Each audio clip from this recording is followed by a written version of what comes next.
So we welcome you into Frisco, Texas, right here at the 2017 USYS Soccer National Championships.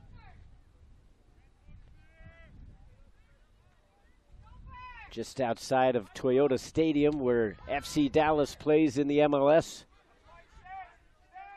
Perhaps some future FC Dallas players out on the pitches here today.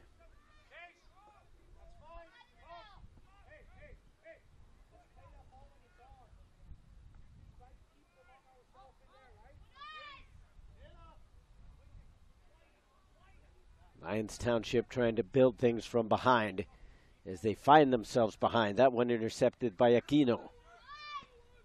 50-50 ball in the air. Now Rusk sends it through the middle, and that was way too direct to get it onto Nieves.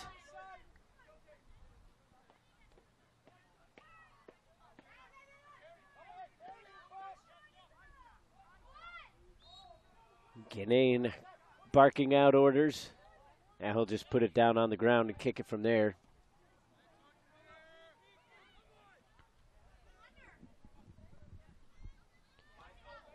Slid through, flag goes up.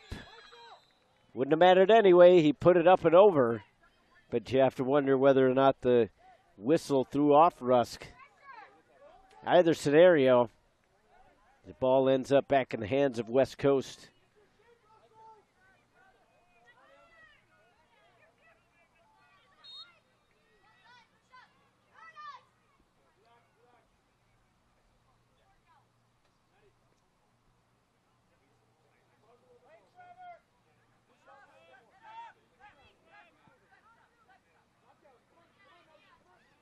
So the other game going on right now in this group is BRYC against Cincinnati United.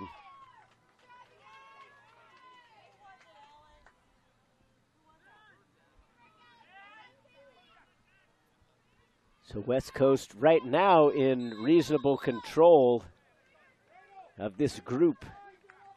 They have not clinched quite yet. They do have 4 points with a win and a draw.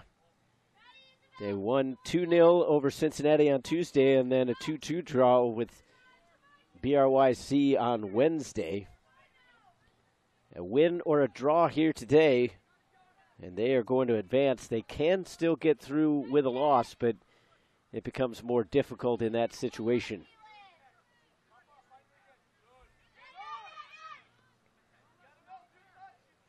So the free kick from about 5 yards outside of the box. Going to be taken by Isaiah Nieves. Nieves! Absolutely no chance there for Ganane if that's on target because he was a bit stone-footed. But you could also make the case that he knew that was going comfortably over the bar. From our vantage point, it looked a little bit closer, but when you're in the net, you kind of have that sixth sense about where things are going to end up when you're on top of your game.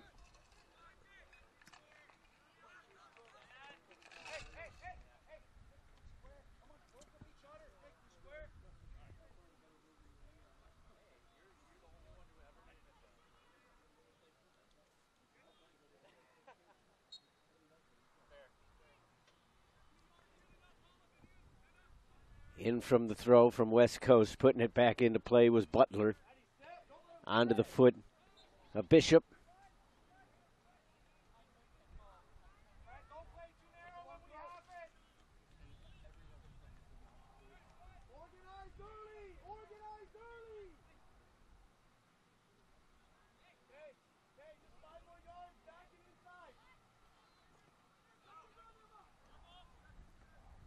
Nicely touched around. Richards trying to track it down. The official saying advantage given, and then it quickly dissipated, so they're going to pull it back.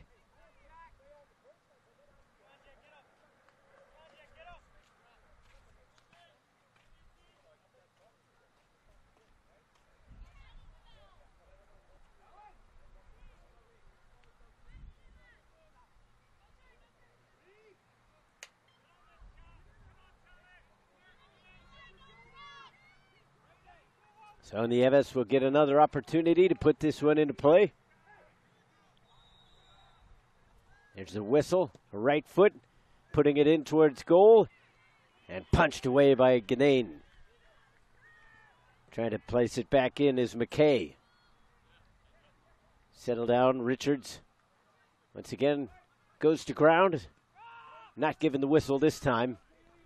This one high up into the air, and that one's going to get all the way out.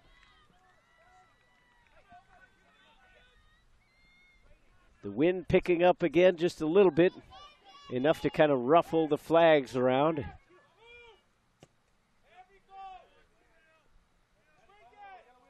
Slid on through. West Coast going to get to it first.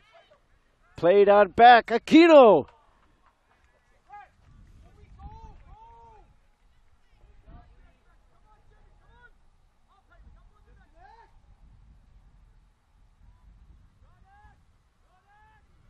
Out for the corner kick. Right now, Lyons Townships needs to put the clamps down defensively. Veer going to have a little bit of a difficult time seeing in front there. They swing it away from the goalkeeper anyway. Everybody's skying up for that one. Not to be held there by Oakson. And that was actually, it was Oakson.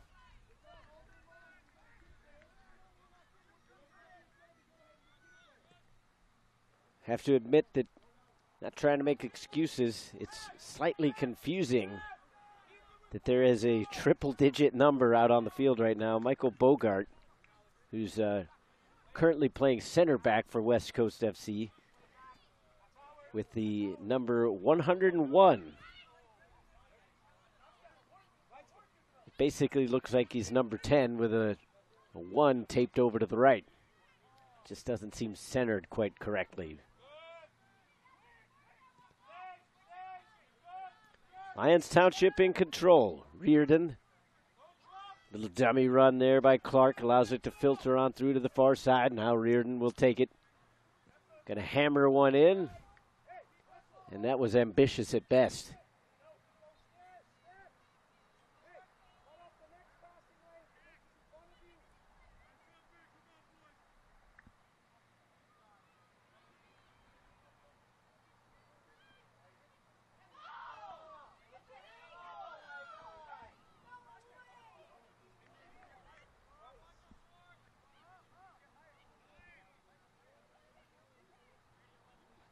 Seems to be a theme developing here in a lot of the games being played today, that regardless of the team's scenarios, whether they absolutely have to win or they've been eliminated or they're already going through, it seems like nobody's in any kind of hurry to put it back into play off the goal kicks.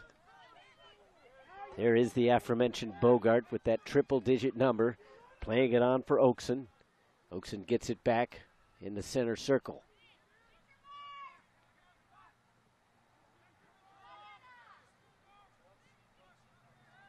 Flipped over to the far hand side. Rusk trying to put on a little bit of pressure. Lunging up to get that one is Gradilla. Here's Ryan. Tackle from behind, slightly to the side. The question is whether or not a card will be handed out.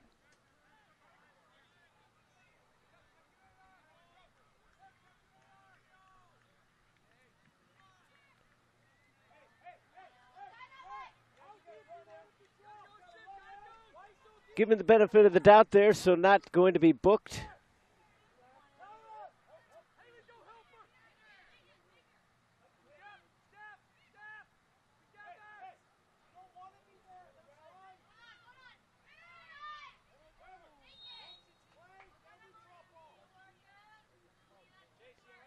So a quick word with the assistant.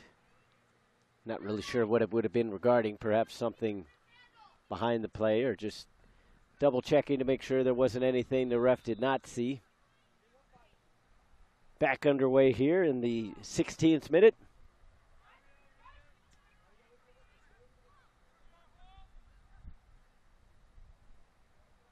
Up the line, lunging for it was Gwynn.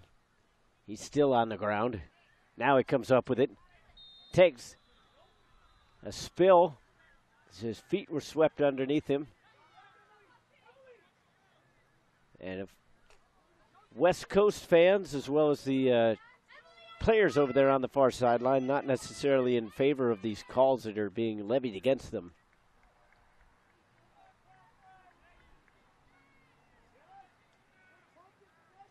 So this one will be a little bit more dangerous in terms of a free kick. Coming from the right-hand side, still a good ways away from goal, about 40 yards. Going for Rusk. One-time volley into the ground, though. Still in here for Gwynn.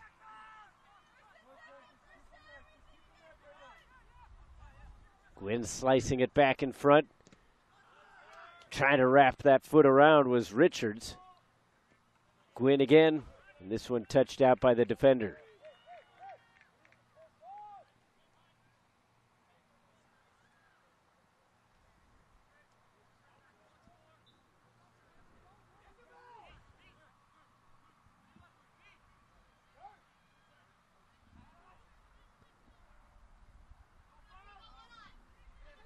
Here's Richards, tied up in the corner.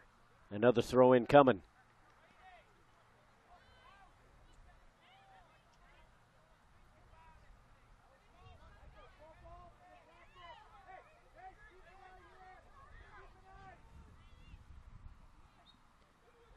Trying to go deep inside the box, nothing really available. Smarter to go in behind. That one took a touch off the foot of Munger. Clark, a giveaway here. West Coast off to the races. Trying to catch up to it is Bishop. They will gain the throw as Lyons Township along the back line just deciding to allow their numbers to come in and help.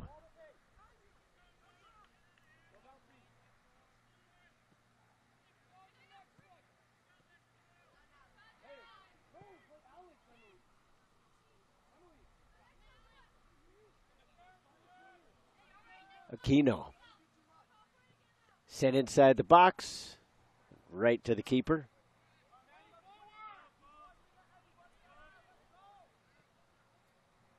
Again, Lyons Township must win just to even give themselves a shot at going through. Even if they win, there are still plausibilities to where they would not advance.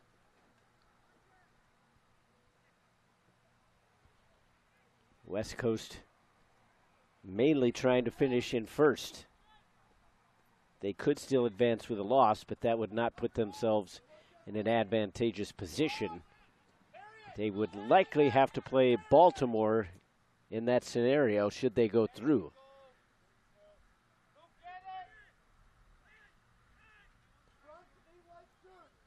Slipped through by Munger, but the defense saw it coming.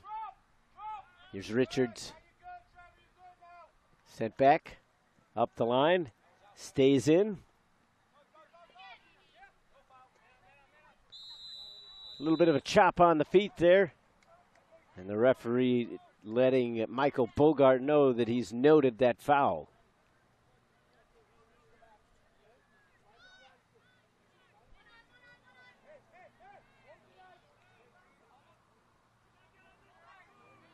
That might force a change here. We'll have to see if Bogart's the one coming out or not. Substitute about to come in one way or the other. Deep inside the box, it's touched out. It'll be a corner kick. Brian Piscopo will come into the game as soon as he checks in with the scorekeepers.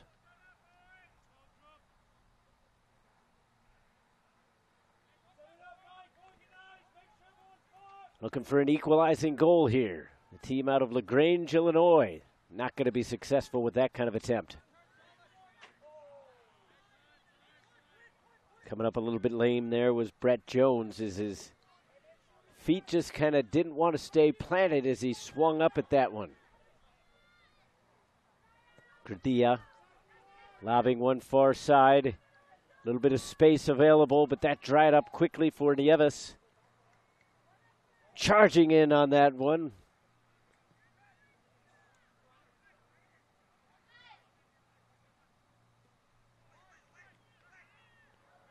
Close to goal.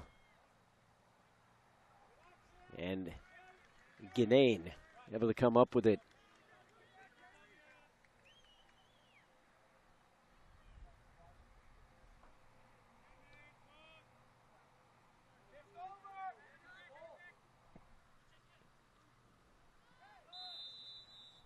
Ryan going over the top. Almost a wrestling move there.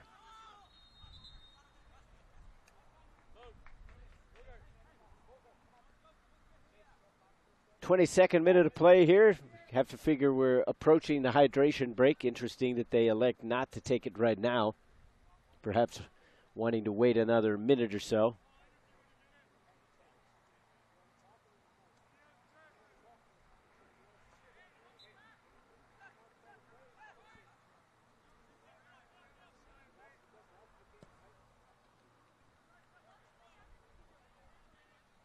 So they did indeed take out Bogart. Trying to chip one over the top of the defense. They did just that, but the runs were not quite there. Over here to the near wing. West Coast trying to pass their way out of a little bit of trouble.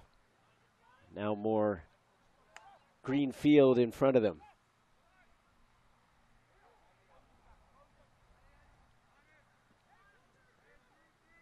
Aquino laid it off. They were trying to go up top to Bishop.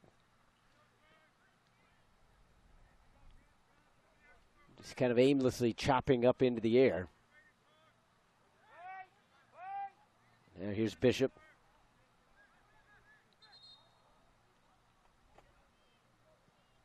Shot in, smothered by Veer.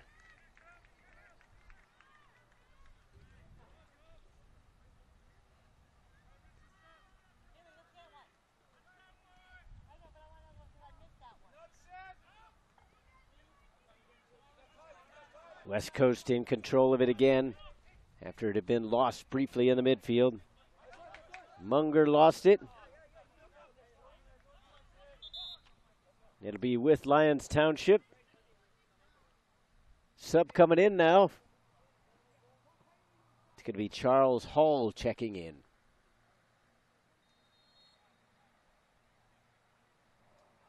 Out of the game is Brady McKay.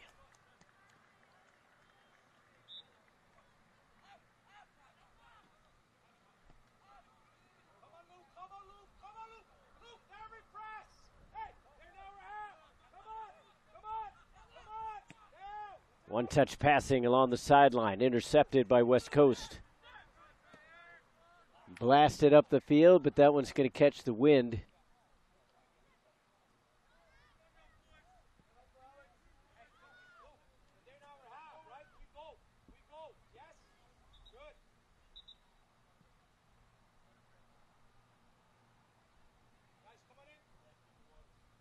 So there is the whistle. Took a little bit longer in this one than we're generally used to, but the hydration break comes in the 25th minute. 1-0 is your score. A first-minute goal by Lucas Ryan is the difference in this one.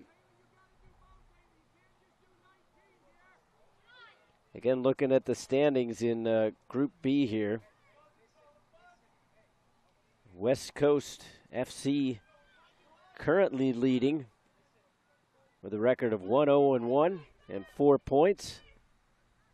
But their lead is rather precarious as Cincinnati United has a record of 1-1-0. They have 3 points.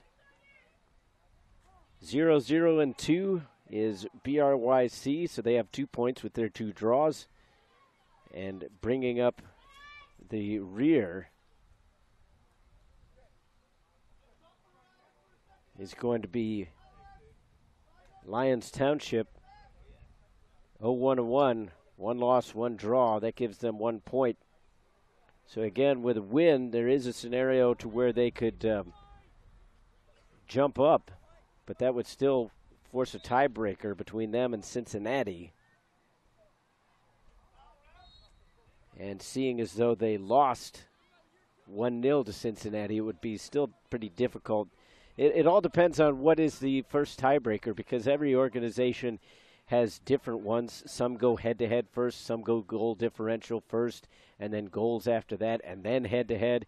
So it really a lot depends on what the first tiebreaker would be. If it's head-to-head, then it wouldn't matter because Cincinnati would be going through no matter what.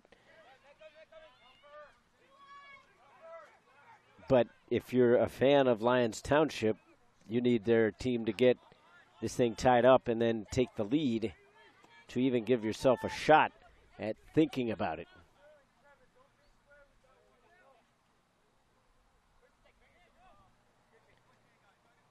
Trying to get that one onto Rusk. Hammered away. Butler with the strong leg. Looking up for Bishop.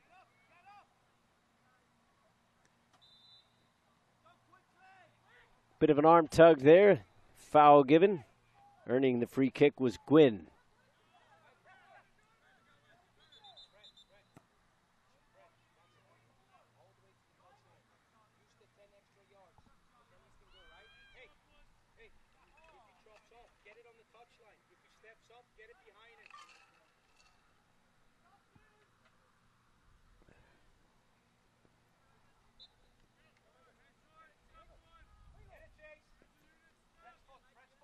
Final game of the day.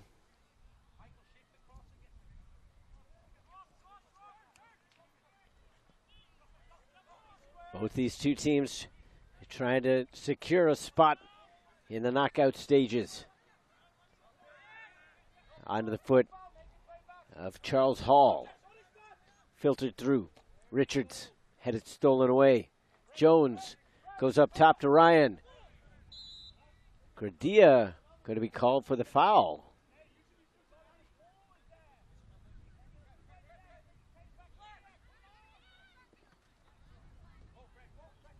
That doesn't please Coach Paul Murphy too much. Trying to figure out what was wrong with that initial challenge. On for Jones. Serving it across. Defender had to deal with it. Bishop was right there. Munger. Now Butler. Oakson. Munger. And back. West Coast controlling this contest. Not with a firm grasp, but enough to say that they're in charge. Lobbing one over the top. Flag stays down. The keeper is out. Put towards goal, but just wide. A great effort there for West Coast. They had a chance to put themselves up by 2 and really solidify this lead. Instead, they'll have to wait for the next chance.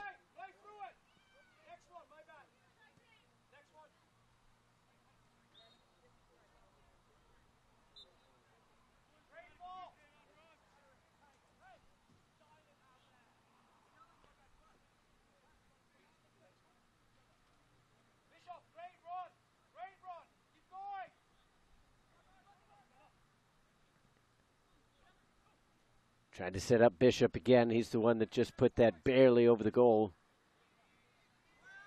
Had his pocket picked, and then a miscue on the kick. Comes right at our left side camera.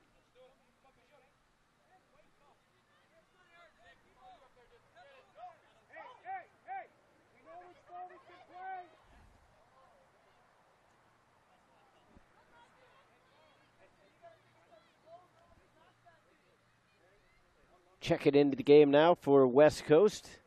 Nicholas Cerrito. And out is Brett Jones.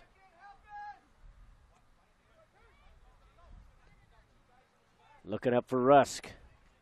Again, just not quite on. Past Hall. Coming up with it is Richards. Looking for Hall again. I think that looked a little bit worse than it actually was, but still a foolish challenge in the end for Hall as he kind of stuck the arms out, gave the referee a decision to make. It was an easy decision to make. It's a foul one way or the other, but a little bit more made of it.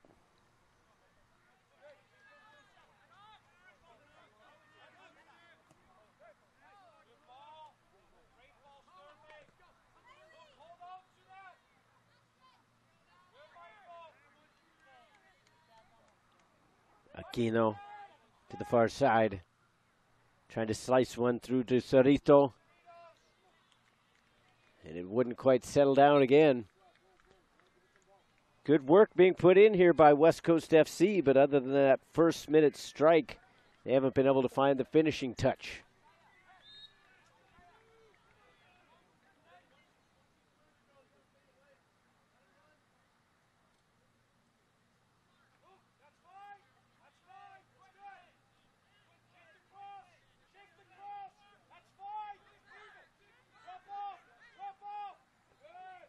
Trying to bring it up the near side wing. Lions Township almost with a giveaway, taken back by Clark. Now Richards slicing inside. A good through ball, but not expecting the run was Nieves.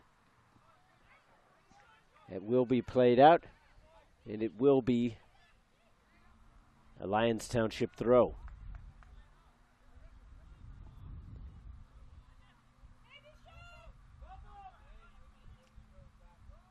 Nieves to the center of the box. They were trying to get it in for Gwynn.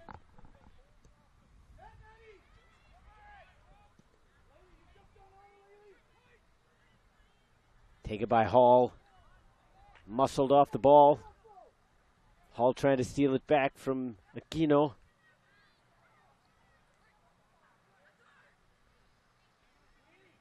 Piscopo. Pilfered away from behind, but Piscopo stealing it back. Now here's Oakson.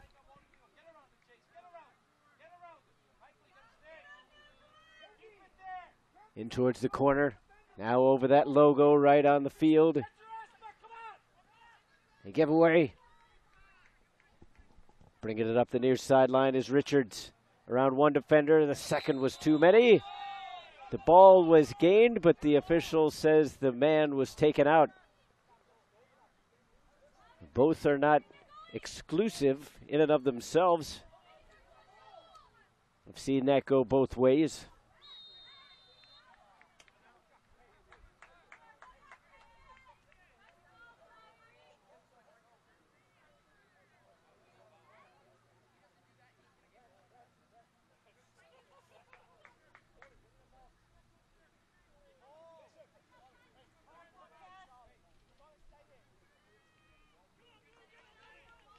So a free kick from about 30, 35 yards out. Charlie Clark going for goal. That one was a little closer than one would have anticipated right off the foot, but in the end it wasn't too much to trouble Sam Guinan.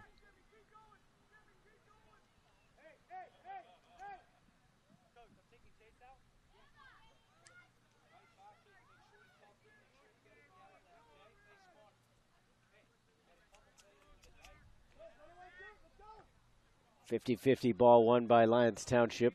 Once again, Charlie Clark right in the middle of everything. West Coast pushing the reset button as they send it back to their back four.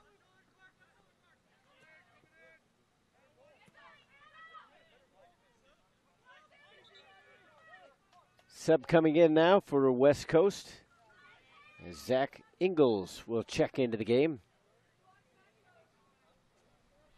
That will remove Brett Munger.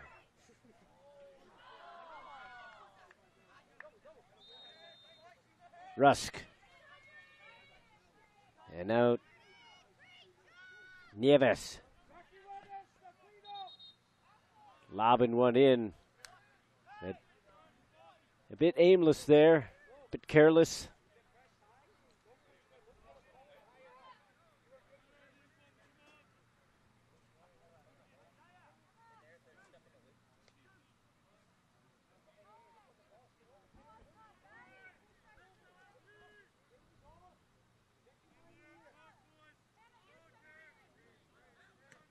High up into the air, taken down now.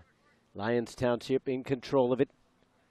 The heat's starting to really pick up here. The official temperature at the end of the last game, which was basically the start of this game, it said still 91. I find that hard to believe. Sometimes I think these thermometers are a little late in updating.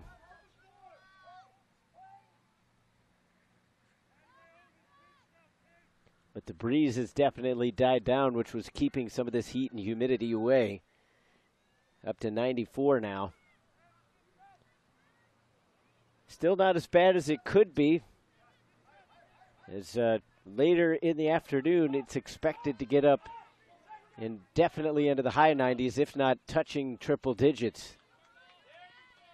Laid on back now for Jones. And again, those balls just a little too direct.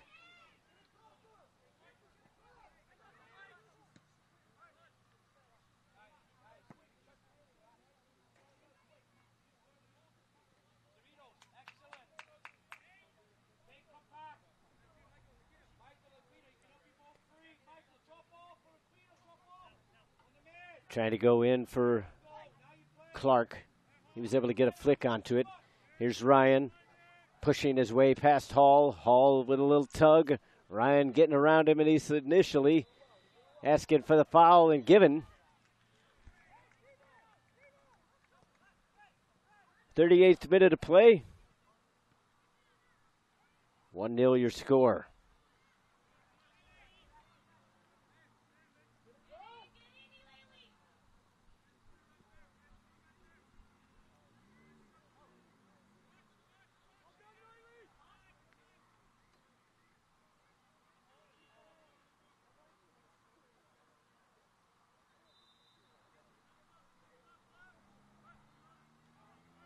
A free kick here for West Coast to try to increase their lead. Going to go for the shot. And good job by Veer to get his body in behind that one, as it might have changed direction ever so slightly on the way through. Seemed like he kind of bobbled it just a tiny bit, but as he was going down, he managed to corral it. It was only for a split second. On the near sideline, Ingles kept it in. Pressure coming from behind. Oakson.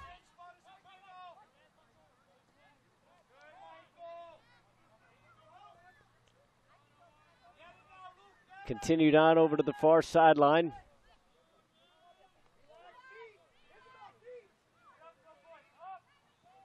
Shoulder collision over there on the far side, is pushing his way back in, and was Nick Cerrito. Sub about to check in now for Lyons Township.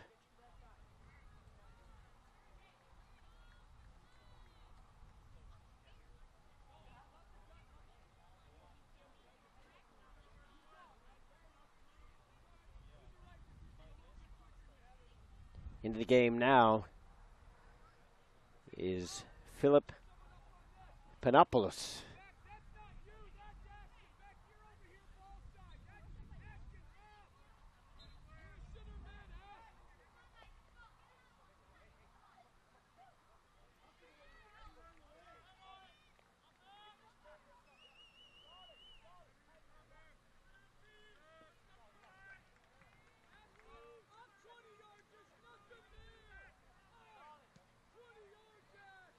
Breeze picking back up, taking a little bit of the edge off here as it's settled back into kind of a lob fest. A lot of balls trying to be chipped over the top,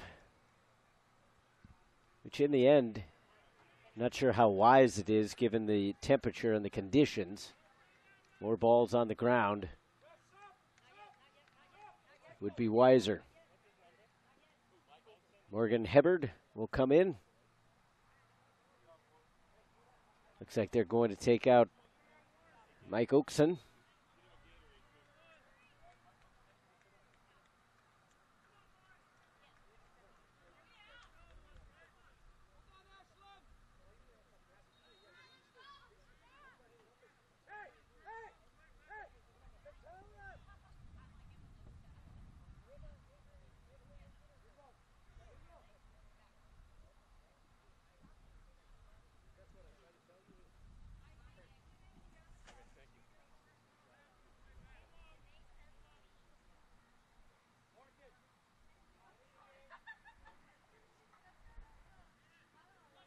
So the sub was allowed. It wasn't going to be initially, but apparently Oakson was starting to wear out a little bit. So they wanted to get him out of there as a safety precaution, and the center official was not aware of that scenario.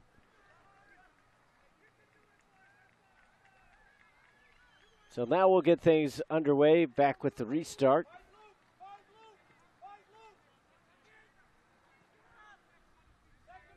All the way up, too tall for Cerrito. Taken down, calls for handball, go unheeded as the referee said it was a shoulder.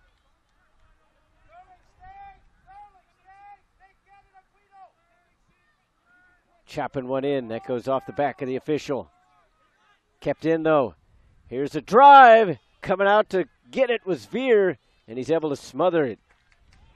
An awkward shot for the goalkeeper there, as Butler put a little bit of dip on that one. Veer had to kind of lunge forward and to the left to manage to smother that one and then collect the rebound as well.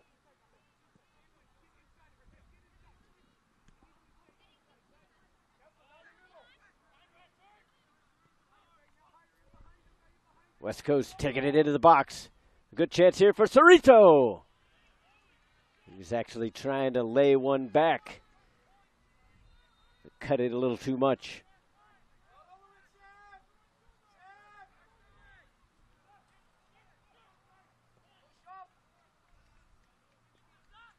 Racing to try to save that one. Unsuccessfully so, though, as Ingles didn't have the wheels to catch up to that ball.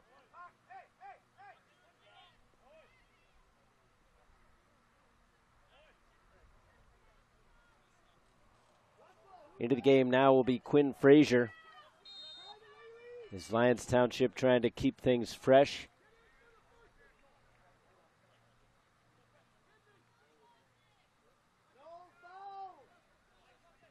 Also checking into the game, at least at the next opportune time, will be Caden Rule.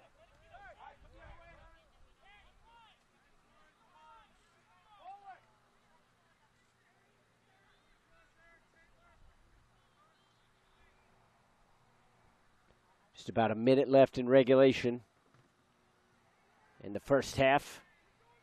1-0 your score.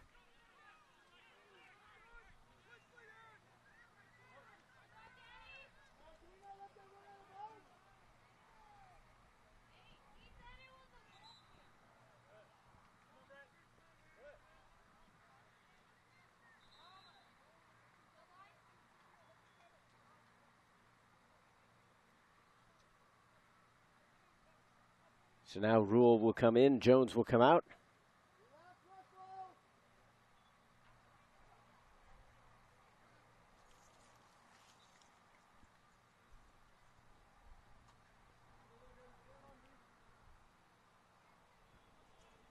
Ball back into play, pinballing around after that aerial challenge. Lyons Township looking for an equalizer here, not going to find it on that chance. Clark pushes forward. Cheeky little touch there. Clark again, looking for more space. Not much to be had. Going to be sent over here to the left-hand side. DeBoer pushes it around the defender. Coming over to clean up that mess was Ingles. Whistle on the field behind us goes. This one way too strong for Rule to catch up to.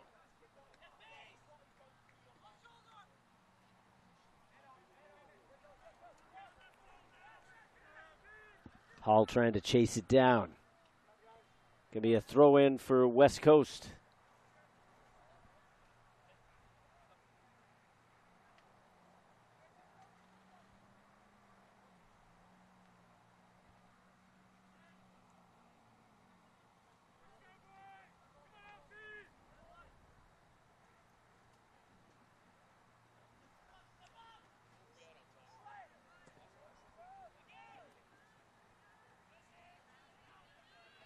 Through the midfield, over the center circle, past the line. Cerritos, plenty of energy left in him. Now he's looking for some help. He's going to ladle it up towards the front. Instead, comes over here to Rule on the near side. He's taken out by Nieves. No call coming all the way back to Ingles. And now there's going to be a free kick as the ball will be going in. No word on added time. Wouldn't think there would be too much. We're already closing in on a second minute.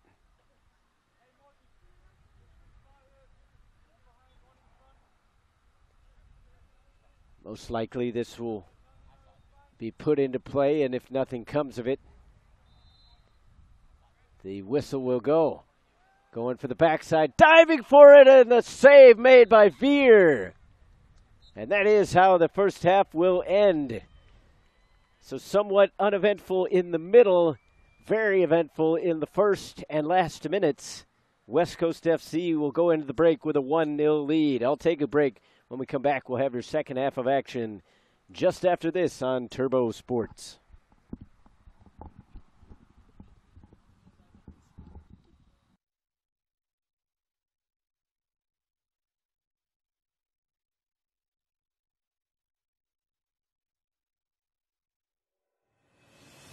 The road starts here. The road paved by pain, sacrifice, and struggle. The road paved by passion and pursuit. The road where dreams come true. On this road, many will fail, and on this road, many dreams will fade. But as for you, what will be your fate? When there are seconds left and you are running on fumes, will you be satisfied with almost? Or will you dig down into the dirt, take one more step and make one more play, knowing that good enough isn't good enough, and all the blood, sweat, and tears have brought you to this moment, the moment where pain turns to greatness. On this road, nothing is given, everything is taken. On this road, winners will rise to the top, heroes will be made, and on this road, champions will be crowned.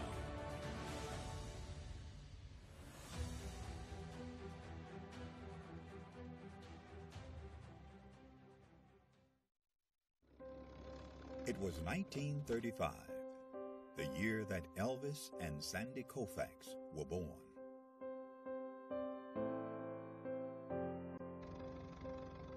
It was a year of many firsts, including the first NFL draft, the first Monopoly board game went on sale, Social Security began, and Babe Ruth hit his last home run.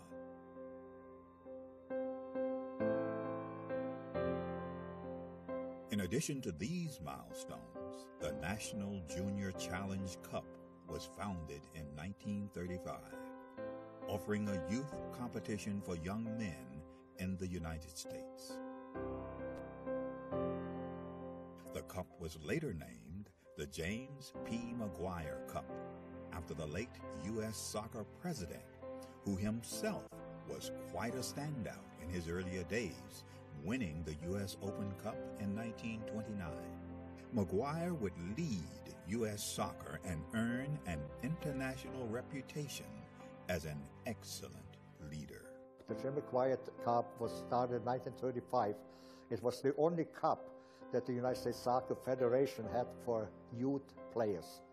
And it was a very good competition, and I can tell you, I mean, this was the highlight of my soccer career, to be a champion in 1954. This storied cup, now the oldest trophy in youth sport.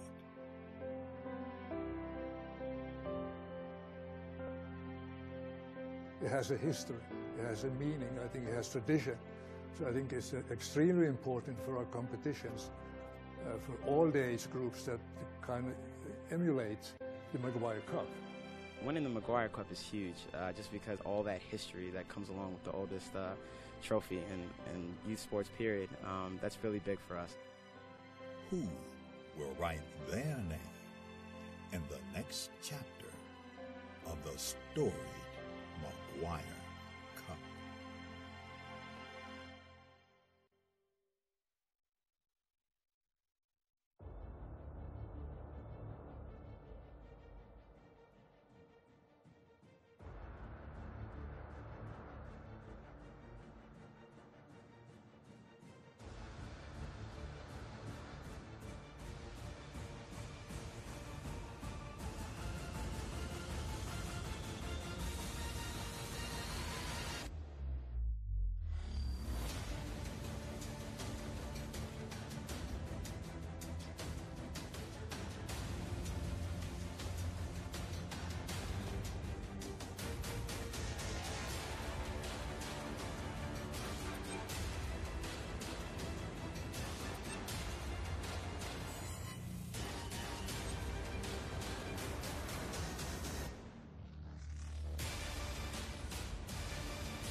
Welcome back to Frisco, everybody.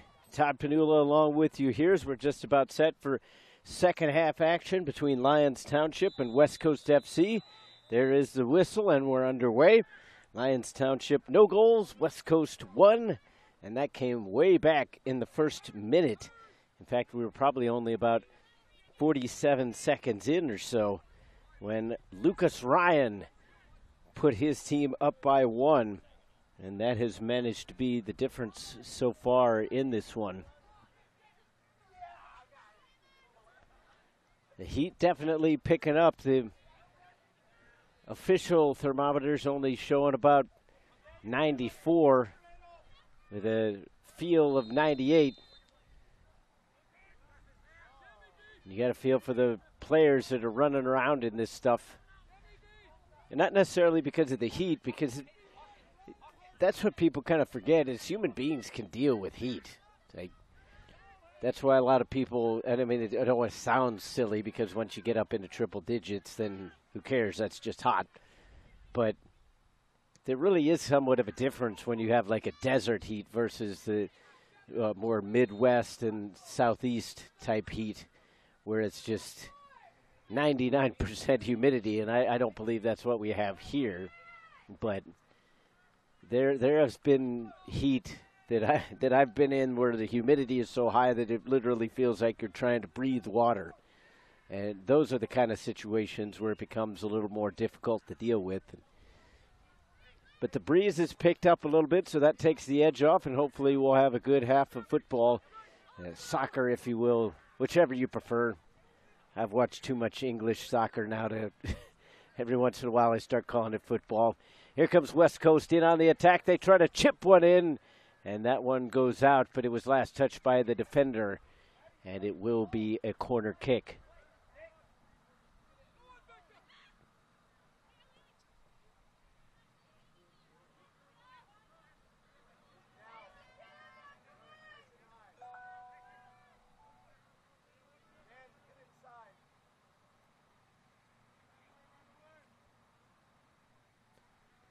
And thanks to our weatherman, Scott Cheney, the humidity is currently at 41%.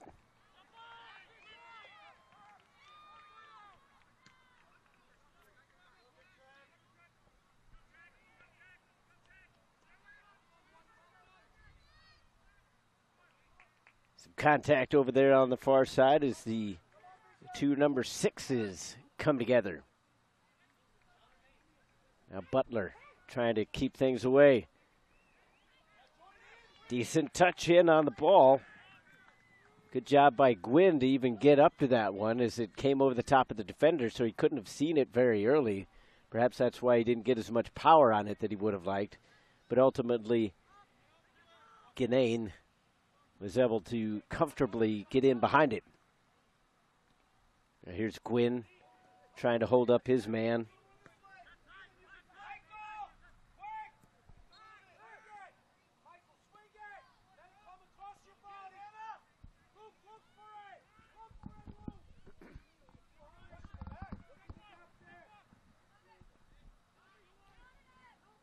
Back and forth in the midfield we go.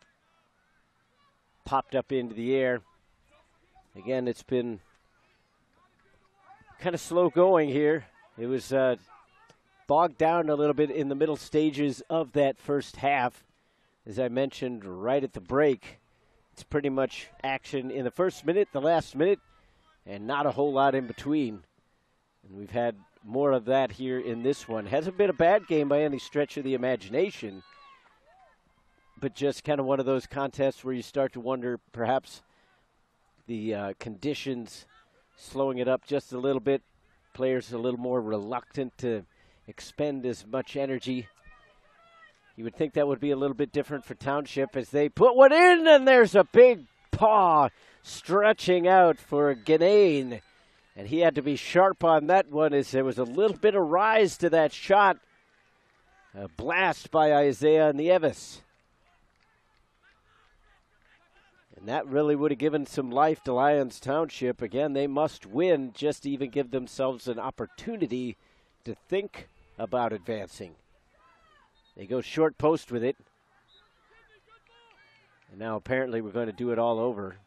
And nope, they're going to say it went out. The ball went back over towards the corner, and the whistle had kind of blown in between. So thought perhaps the referee had seen something in the melee that always occurs inside the box.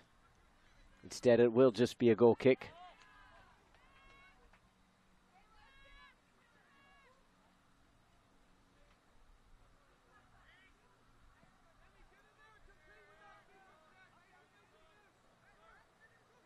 Ryan not even really looking for the ball, but kind of getting away with it. There were some calls for that either from the fans or players on the field. They go unheeded by the official, and now it's Rule in charge of the ball, sending it back through the center. Aquino over to the right. Cut on back in towards the box, looking for Aquino. Instead, it's Bishop. Bishop on the left foot. Bishop! And it would not go. Deflected off the defender. A corner kick forthcoming.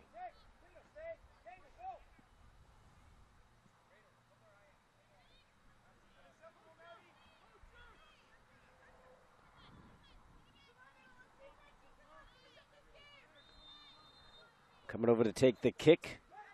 It'll be Caden Rule, and they're going to go short with it. Braden Zines, big left foot. And that one dealt with by the defender. Zines again, right foot into that one, and again, that's good for 3 points in American football. An unknown quantity of points in Aussie rules football. That would have been a good kick for that as well. But I'm not going to pretend to know the rules about that. I enjoy watching it, but just can't quite pick up on what's going on.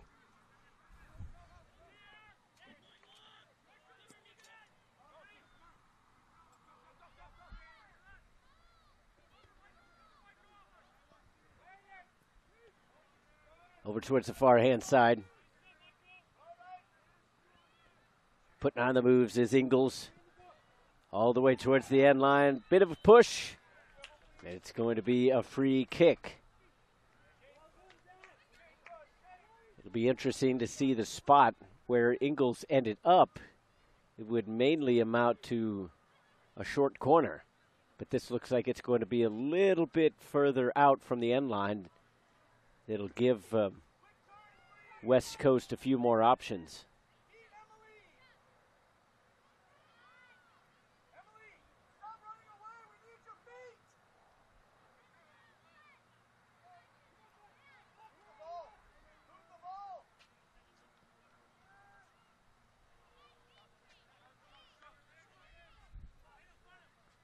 Ball comes all the way over here to the near-hand side.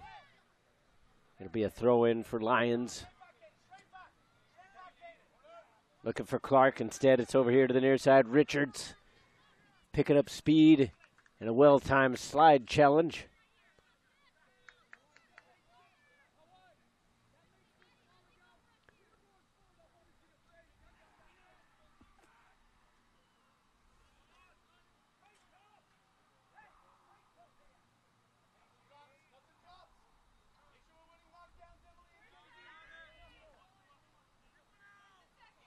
Almost a high kick there by Aquino, but instead the ball was won by Hall.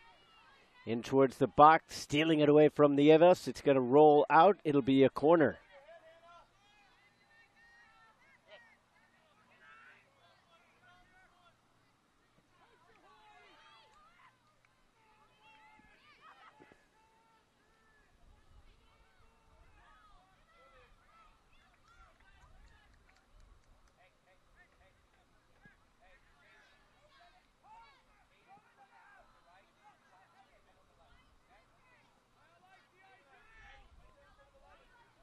Looks like there was a touch in on that one. It's going to be another corner kick. Gradia skied up to get that one, but couldn't quite connect. He's going to come over here to the near side and put a foot in through it. Looks like they're trying to get Brett Munger back into the game for West Coast. Easily defended there. It'll be still with Lions Township, but this time from the throw-in.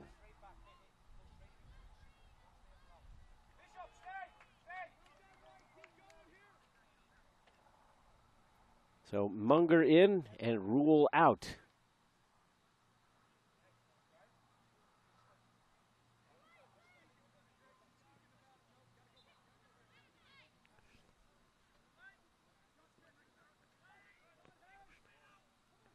Gradilla. That one sounded like it went off the defender. Nieves couldn't quite get the hips turned around and put it out of bounds.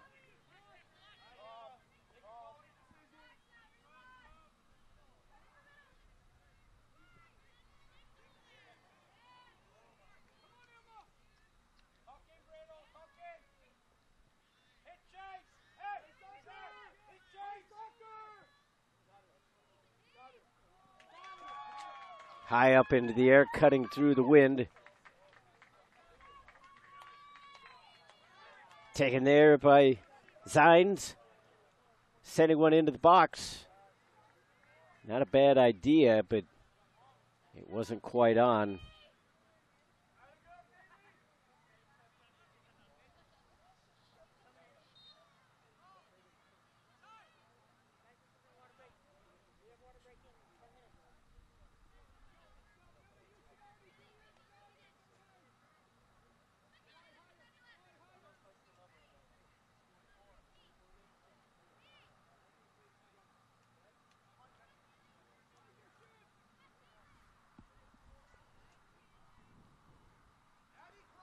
Throw in from the near sideline is once again the pace of play has gone south a little bit.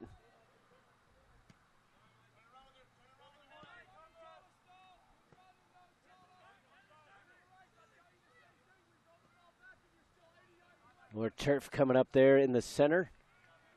And I feel for some of the grounds crew after this one is the field getting chewed up quite a bit here today. They've done a really good job of keeping these fields in top-notch shape, but the one danger that you have, and understandably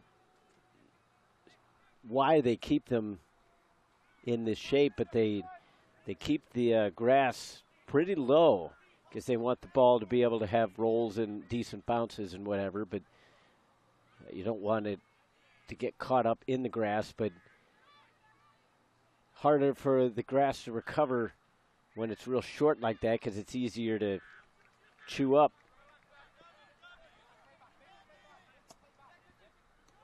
Now that's intercepted. Off to the races now. Ingles looking for a little space. Takes it back towards the middle. Now he'll serve one over to the far-hand side. Difficult to deal with, but settling it down nicely.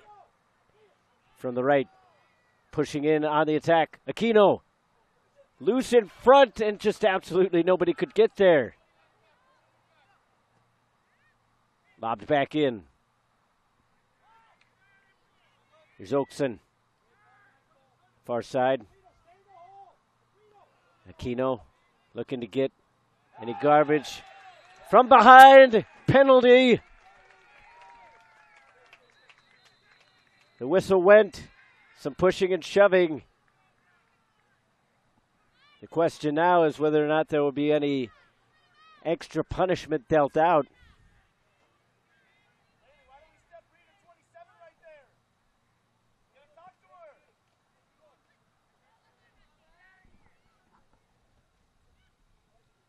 Right now the referee doesn't look like he's gone to the pocket. Having a discussion with a player from each side. Be interesting to see how this shakes out right now. Looking like no cards will be handed out. So we're 14 minutes in here in the second half. But this could be the dagger for Lyons Township. Already -2 in goal difference and down by 1 in this game. Ryan steps up to it, right foot in, goes right up the middle and scores. He got Beer leaning and then put it right up the gut.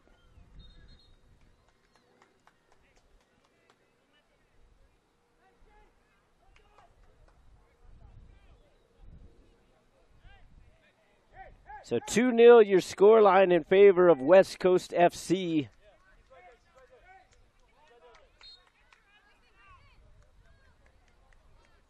In the 60th minute, So Lucas has scored in the first, and then a penalty kick goal in the 60th.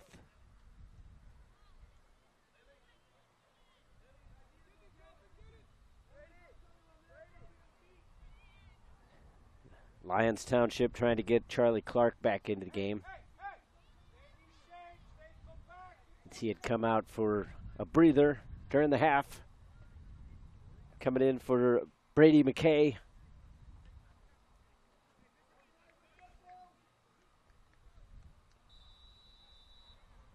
And it was always going to be difficult for Lyons Township to make anything out of this and advance to the next round. Even with a win, they were going to need a little bit of help. But down by 2 to the team that was topping this group to start the day is not the recipe that they had cooked up.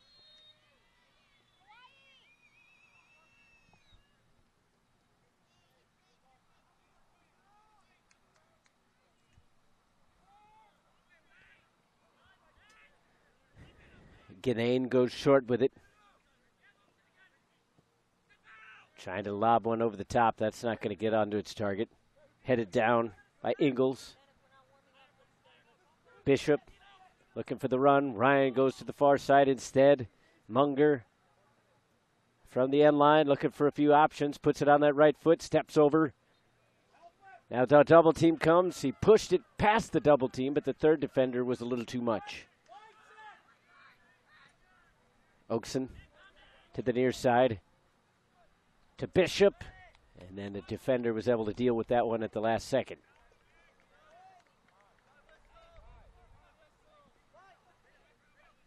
Subs coming in now for Lyons Township.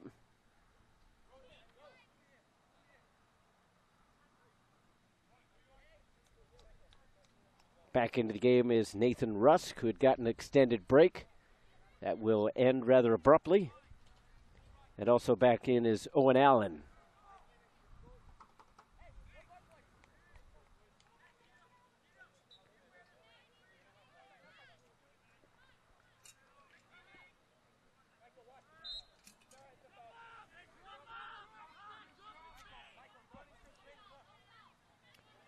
There's somewhat of a cheap foul given over here near the corner. Hammered away. Hebard over to Munger. Munger almost take it out. Second attempt he will be. And that is hard to believe that that will go unpunished. The referee hit the skids.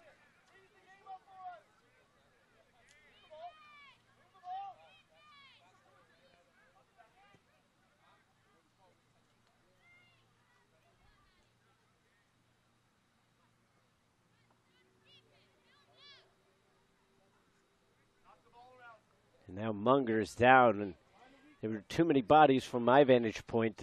Looking at home, you would have seen it much better. You have to hope that the referee didn't accidentally slide into the player as he was down.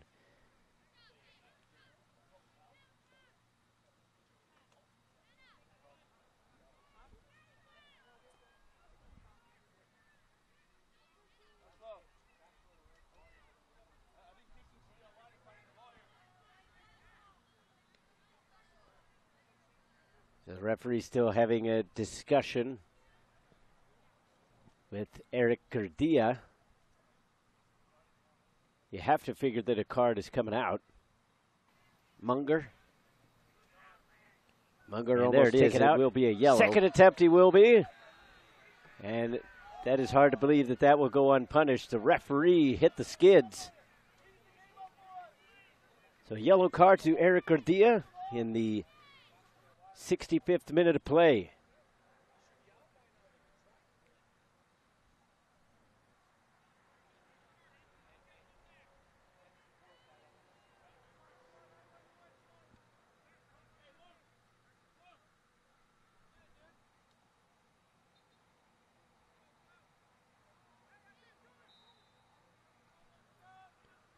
Put back into a play with a short restart. Coming over here to the near side for Zines.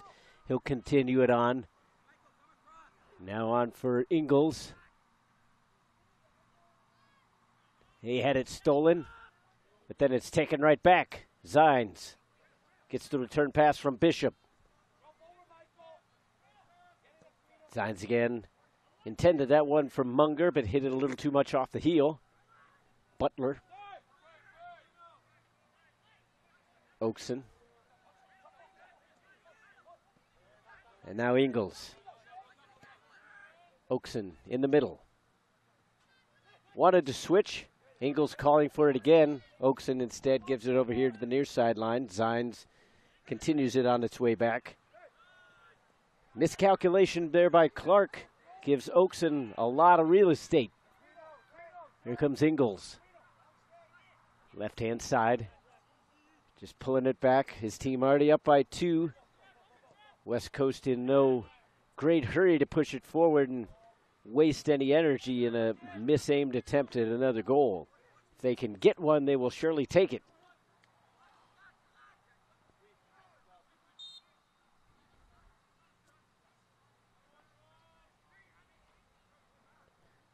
Butler, and now Munger.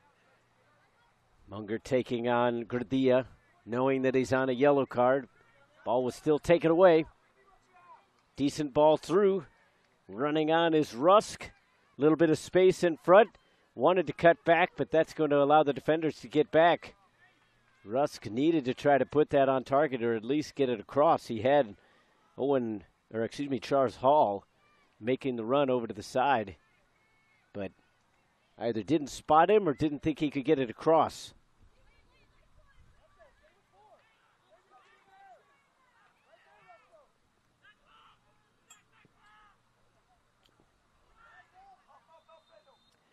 Backside, getting to it. Flag was up, though.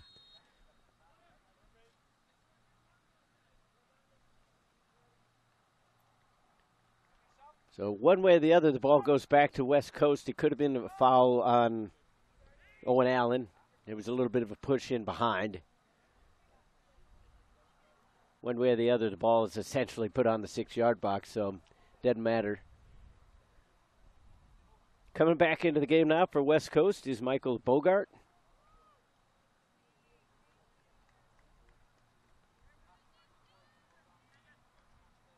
And that'll give a rest to Zach Ingles, who put in a good 20, 25 minutes.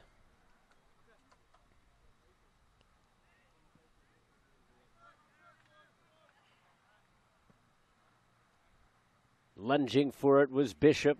Hammered back up into the air is Reardon. Just wanted to clear it away. Here's Nieves.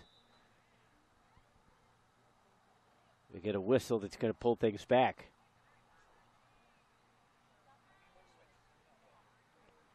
And apparently obstruction will be the call because it's going to be a indirect free kick. Closing in on the water break as we're in the 24th minute. Going towards the center, just evaded the touch of Lucas Ryan. Butler, and now Oakson getting it away from pressure. Aquino just barely kept possession. Aquino again, Oakson. Lofting one over to Munger. Butler again, and now Oakson. Aquino being told that there's space on the left. Still doesn't manage to find its way over there. Zines now on Jones. Tried to put it in for Bishop. Aquino. Aquino loses his balance. Falls over the ball. That was going to take away the free kick ability.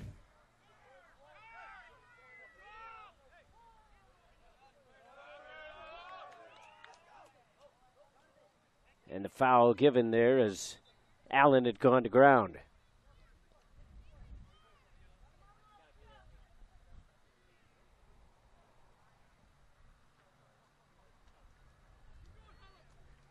And now that they have a stoppage, we'll take the water break. 25th minute of play here. 2-0 your score. 2 goals for Lucas Ryan. One in the first, one in the 60th.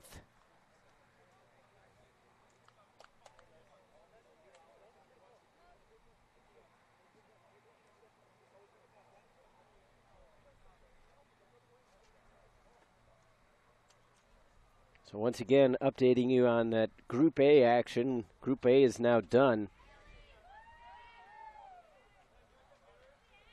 Baltimore Celtic finishes atop the group with 7 points, 10 goals for, 2 goals scored against. Both of those goals came today. But with the draw, that was enough to put them atop the group. Also joining them was UFA Premier, as they pulled off a victory here today with a 3-2 final over WPFC. And that victory gave them 6 points and enough to vault Ohio Premier, which got the draw with Celtic. That was more than anybody else did, but the kind result today wasn't enough to put them over the top. They finished with 4 points and finishing 0-3-0. So a disappointing run here at the National Championships for WPFC Black, as they could not get a win or a draw and only scored 2 goals in the entire tournament. So a disappointing run for them, but now Baltimore Celtic and UFA wait the results of this game and that between Cincinnati United and BRYC. As the winners of those, if there are winners, will likely be the teams to carry on. Draws would benefit certain teams. It will not benefit Lyons Township, clearly, but they find themselves down by 2 anyway. So if the scoreline holds up here, West Coast FC would finish atop the group no matter what. And then the winner of the other game would obviously finish in second. And then there are all sorts of scenarios if that one ends in a draw. Or actually, no, if that ends in a draw, Cincinnati would be the second team. This one rolls over here on the near sideline.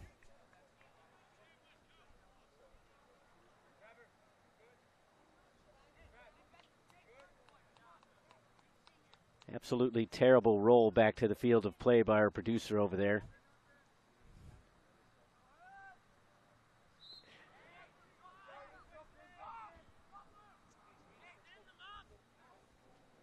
Now we get another whistle, so it's going to give it back to Lyons Township as they just lob it upfield, trying to get something going on the offensive end here. High kick, close to it anyway, as Richards was complaining for a brief moment. And then it's taken away. Zeiss tried to get it in, and the referee takes one right to the face. And if he's not bleeding, he's going to be fortunate.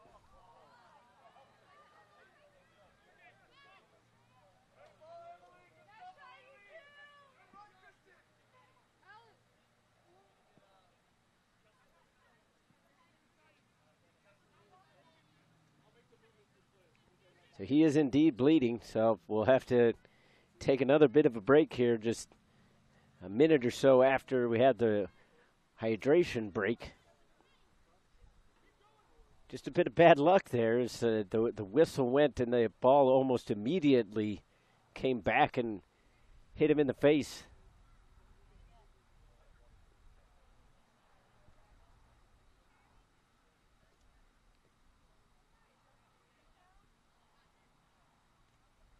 Very reminiscent of that video that's made its way around YouTube and social media, where the goalkeeper keeps stopping the ball with his face in the penalty shootout.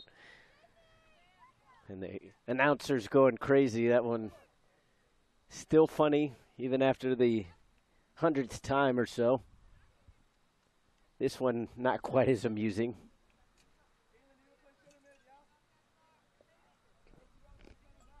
But given the fact that the official will stay in once he gets the blood flow stemmed, everything should be all right.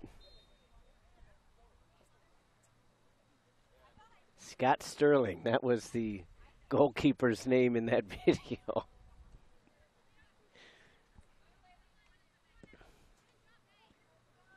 So now the official hoping that he's not going to really become a Scott Sterling. He can't have another one hit him, and otherwise we really will have problems.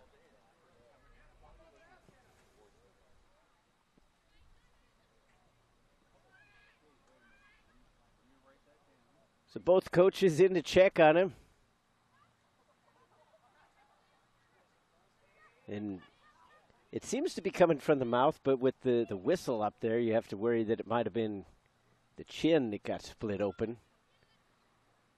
They seem to be reluctant to make any kind of changes. We did have to have a change to the center official yesterday in our afternoon game, but that was definitely due to a safety precaution because he was lying under the tent of dehydration.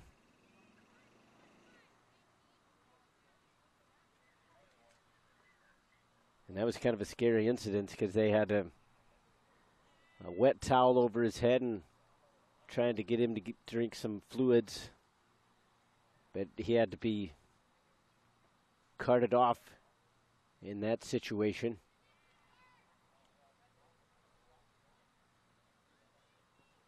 And with the medical crew out now, it looks like they might have to do a little bit of patchwork.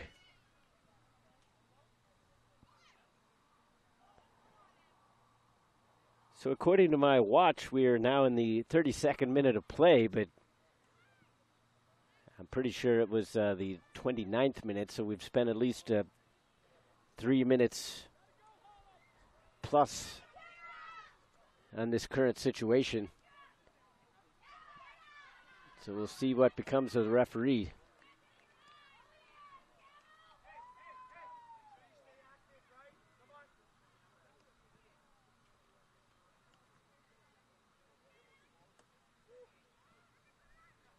And now it appears as though the fourth official might be forced to come into this one.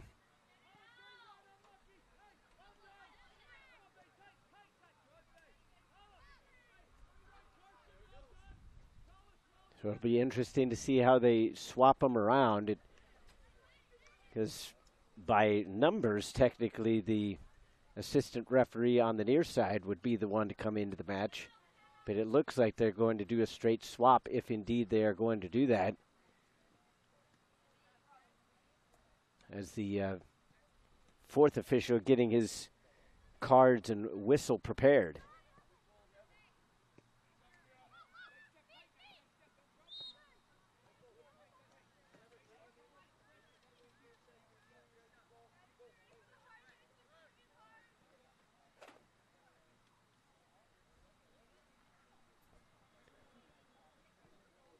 So it looks like briefly anyway, we will be without a fourth official because the fourth is going to take over as the center referee. So he's pulling double duty here before we get things restarted. And now the golf cart is spun out.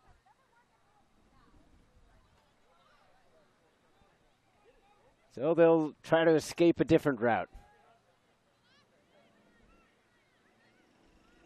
Still holding that bandage up along his lip and chin line. So interesting scenarios here the last couple days in the afternoon game. It's 2 in a row now where we've seen the center official have to be replaced. Obviously safety is paramount, but just an oddly coincidental situation.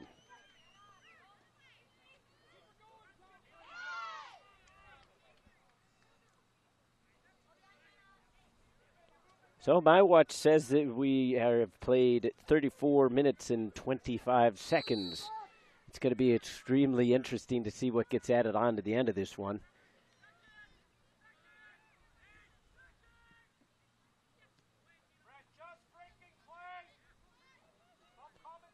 Coming on down for Panopoulos. Back and forth. Richards. Nieves. putting it back onto the right foot.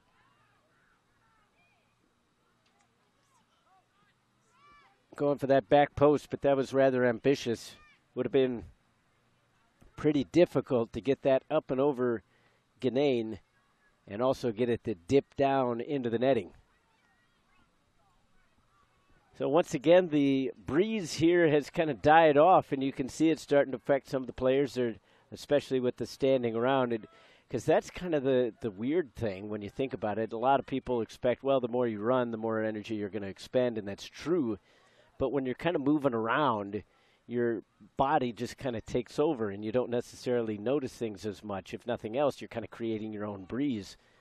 But especially with the goalkeepers, because you can see it a lot with Matthew Veer, a lot of wiping the sweat off the brow and just kind of standing around, and sweat gets into your eyes, becomes much more uncomfortable. So Oakson makes the steal towards the middle of the pitch. Near side now for Jones. Looking up towards the left-hand side, and now he'll just peel it on back.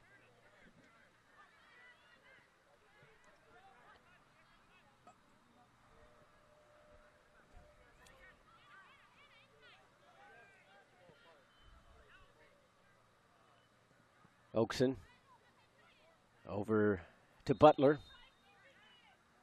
Aquino.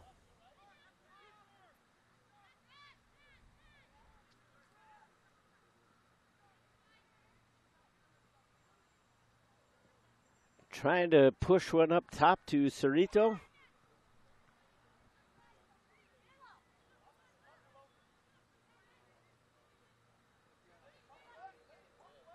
Butler makes the steal. Oakson filtered through to the near side now for Zines. Oakson, kind of that central figure in the midfield. Munger able to chip it around the defender.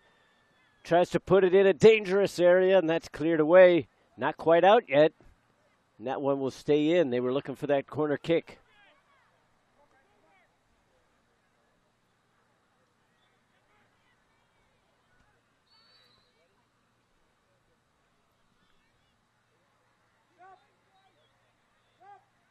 Fresh legs about to come in for West Coast FC.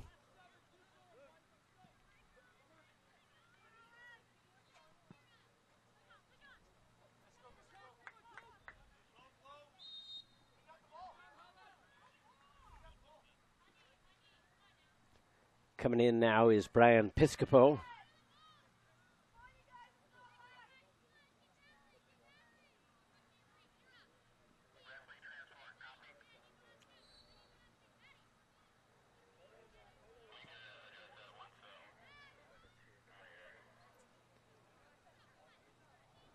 A lot of stoppages in this one, and had a change of officials.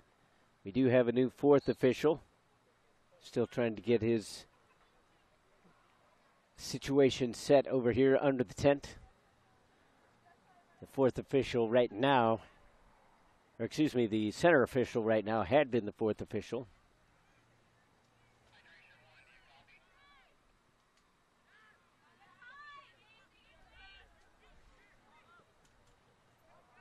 Near side for Allen. Slid on through.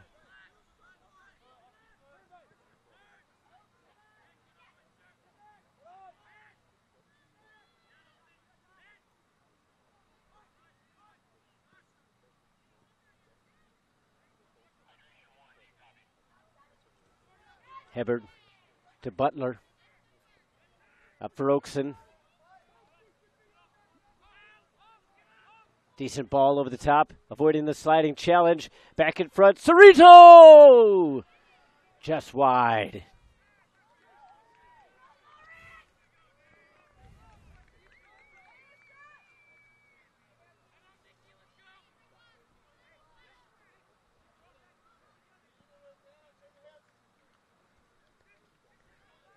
Now with the game reasonably in hand, it looks like West Coast might be looking to make a goalkeeping change. At the very least, they're going to have Rhett Cook warm up.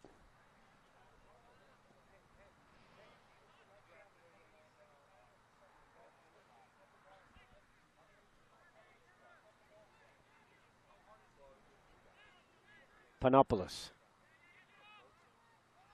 gets it again. Stepped into by Jones. Pushed around. Here comes Cerritos. A little drag move, and then he got it too close to the defender. Going back the other way, Allen. Allen getting it around Aquino. Into touch. McGahee. Told to get back just a little bit. Now this is McGahee.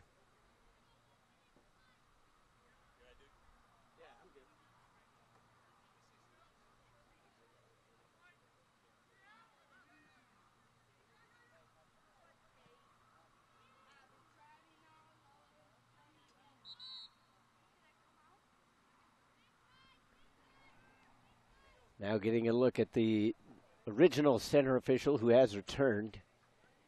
He does have kind of a butterfly bandage just below the lips, so the whistle clearly split him just a little bit.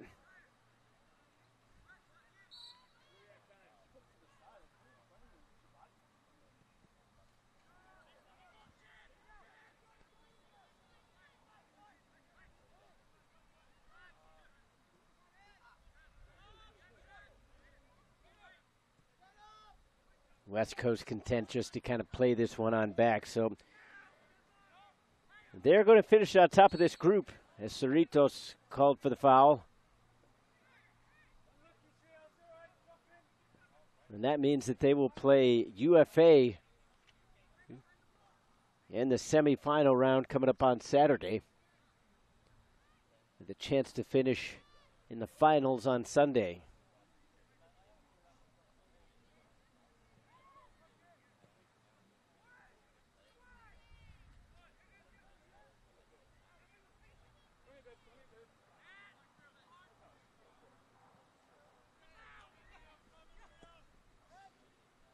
Trying to lob one over the top to Cerritos.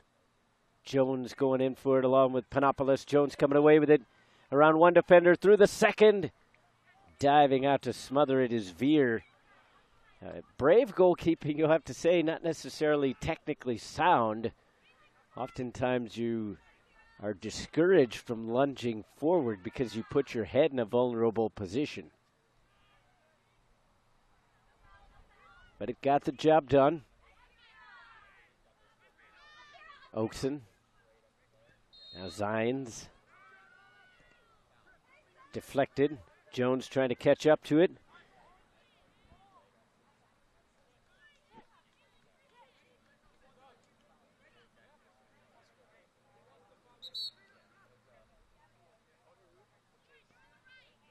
So a goalkeeping switch will be in order. We're going to get Rhett Cook into the game to finish off the final moments.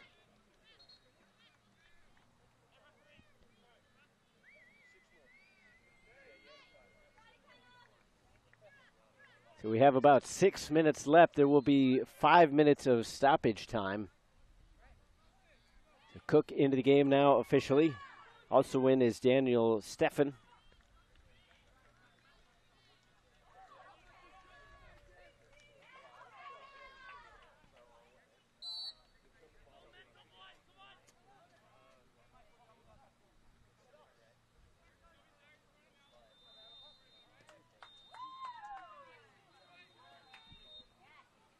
To the far hand side now is Gradia, looking to go high up the field on his own.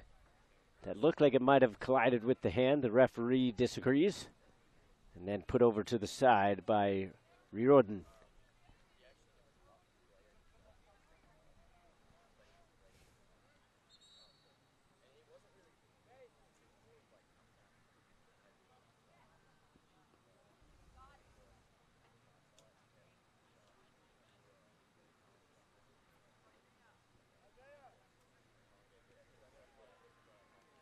More subs coming in, this time for Lyons Township. Back into the game, or actually into the game for the first time, is Jake Frazier. And also in will be Ronan Sullivan.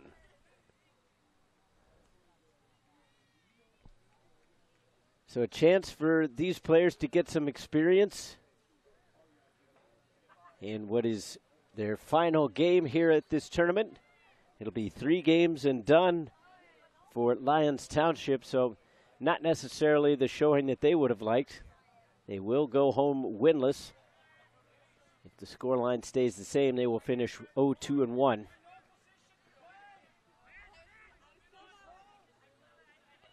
Served back as West Coast FC very content right now to just kind of play this one out. Looking to keep bodies fresh and not spend too much energy. Jones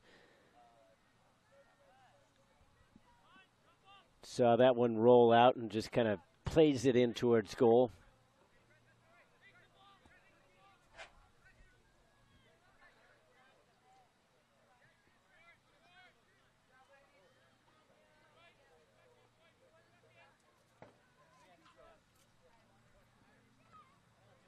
Up the left-hand side.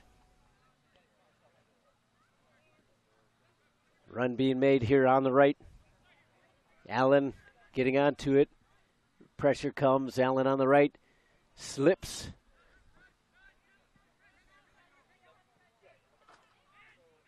Aquino, Oakson, and now Piscopo. That one went over the line.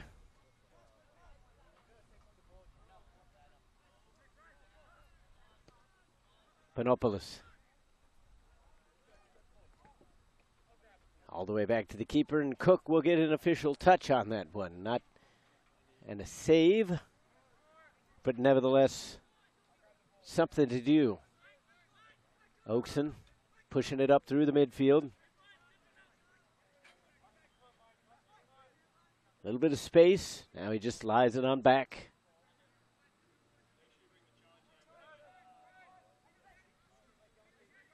Oakson almost forgot the ball. Back to the midfield. Aquino got it from Piscopo. Butler.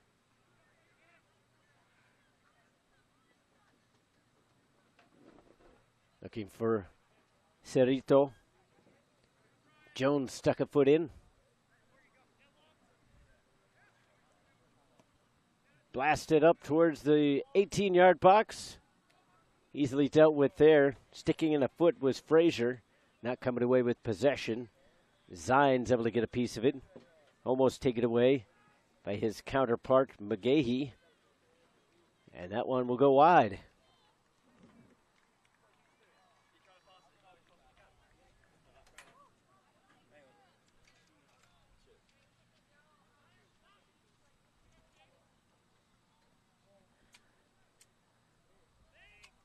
Three and a half minutes into a potential 6 minutes of added time.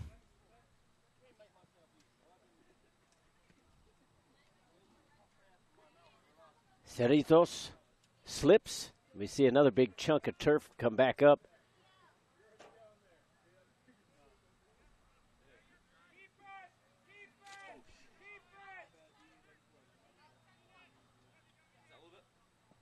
Blasted back up into the air. Is West Coast FC just trying to see this one out. Lyons Township knows their fate. They're just trying to keep another one from going up on the board. Piscopo to Aquino.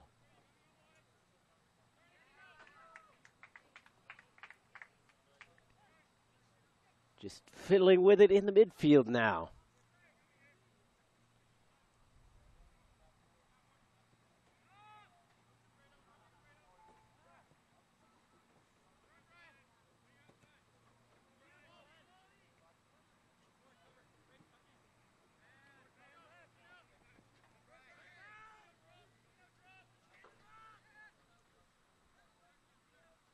Pushing it up the right-hand side now. That'll go out.